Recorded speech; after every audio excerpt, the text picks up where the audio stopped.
नमस्कार। आमतौर पर ये पूछा जाता है कि सर आप बार बार कहते हैं कि हम 9 दिन में 100 करोड़ हो जाएंगे।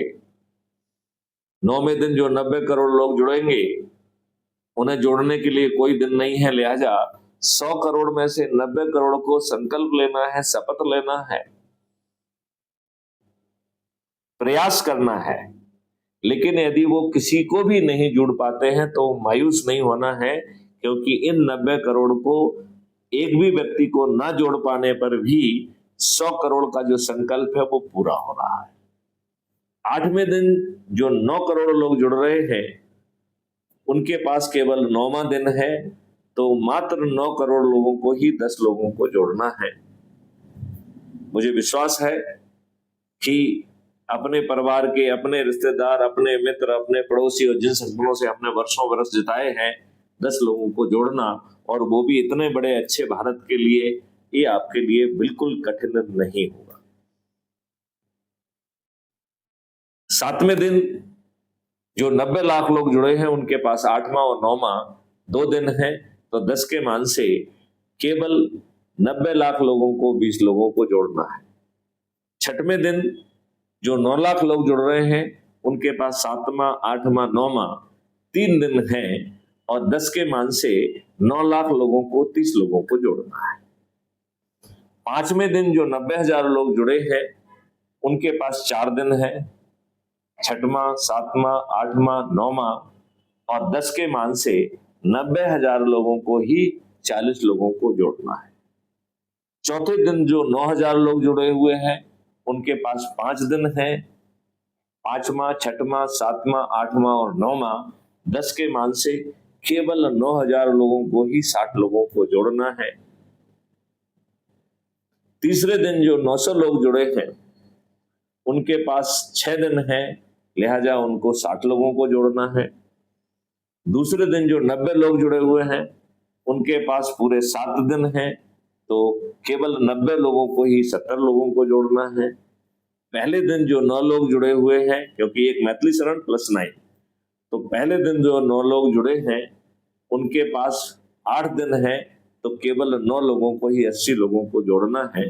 और एक मैथिली शरण गुप्त जिनके पास पूरे 9 दिन है उन्हें 90 लोगों को जोड़ना था, आज दिनांक तक 1723 लोगों को जोड़ चुके हैं। लिहाजा जब हमें ना जुलूस निकालना पड़ रहा है, ना कोई प्रदर्शन करना पड़ रहा है, ना कोई पुतला दहन करना पड़ रहा है, ना कलेक्टर, एसपी, मंत्री, मुख्यमंत्री, प्रधानमंत्री को ज्ञापन देना पड़ रहा है, ना ही हमें कोर्ट कचहरी, हाई कोर्ट, सुप्रीम कोर्ट में पिटीशन या पीआईएल लगाना पड़ रही है, ना ही हमें जंतर मंतर पे धरना देना पड़ रहा है, ना ही हमें रेल रोको करना पड़ रहा है, ना ही हमें चक्का जाम करना पड़ रहा है। फिर मात्र संकल्प मात्र से, बिना सोच चिंतन और क्रियाकलाप में फर्क डाले, हमें अच्छा भारत मिल सकता है, 21 महालक्ष्यों और 5 मौलिक अधिकार वाला भारत मिल सकता है। तब आपको नहीं लगता है कि इस सरल उपाय को हमें करना चाहिए? और यदि इसके बावजूद भी हम सोते रहते हैं और सरल उपाय नहीं करते हैं, तो कहीं यह ईश्वरीय इच्छा तो नहीं है? हमारे शास्त्रों में लिखा है, जाको प्रभु दारुण दुख देही, ताकि मति पहले हर लेही। ऐसा तो नहीं है कि हमारे कर्मों का अभी जो दंड हमें वर्तमान दुर्व्यवस्था के तहत मिल रहा है अभी वो पूर्ण नहीं हुआ है। अभी हमें इसी दुर्व्यवस्था में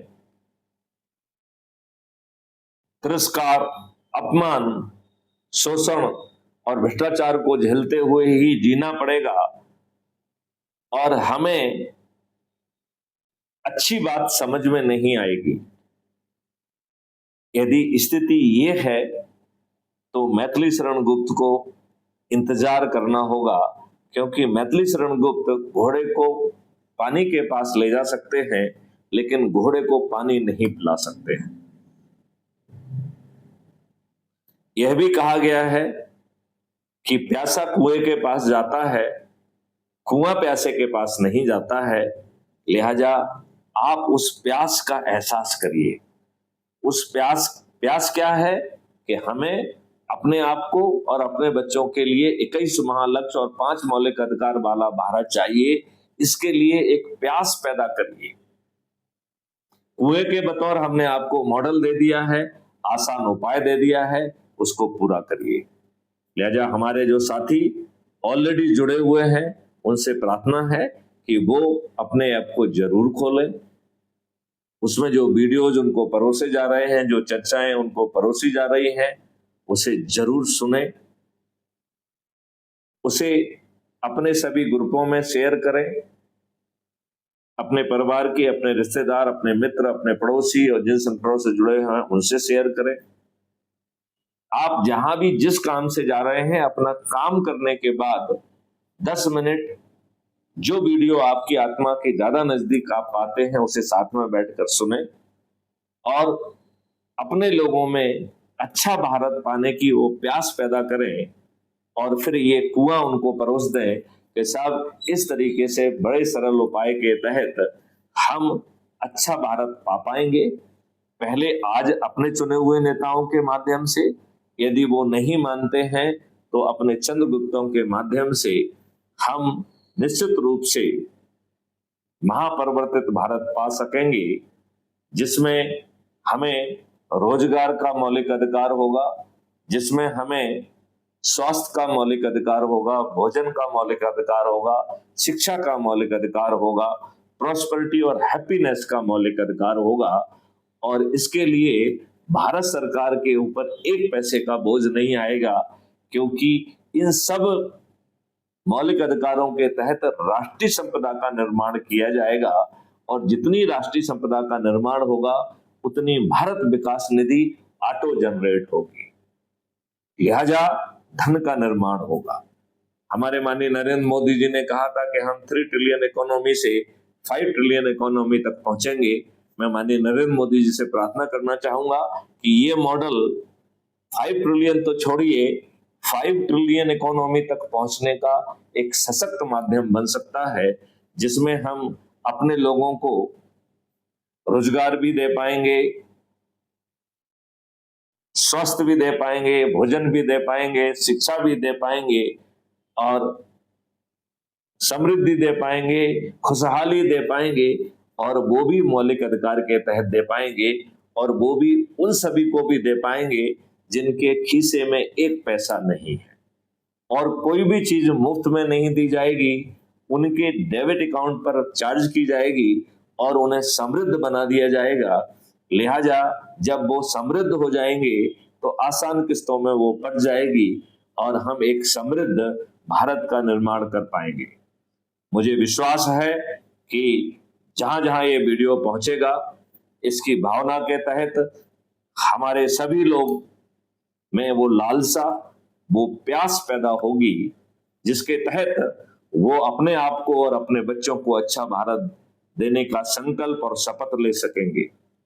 और ये जो 4 छोटे से उपाय बताए गए हैं, इनका पालन करते हुए हम अपने आप को एक समृद्ध भारत देंगे, एक ऐसी शिक्षा पद्धति देंगे, वैदिक शिक्षा पद्धति देंगे, जहां की यूनिवर्सिटीज हजारों किलोमीटर तक फैली होंगी और उनके दर्जे का विश्वविद्यालय विश्व में कहीं भी नहीं होगा।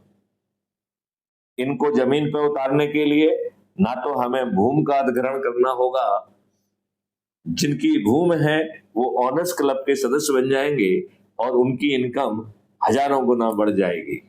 आओ ऐसे अद्भुत भारत को हम जमीन पर उतारें। जय हिंद, जय भारत, वंदे मातरम, जय गुरुदेव।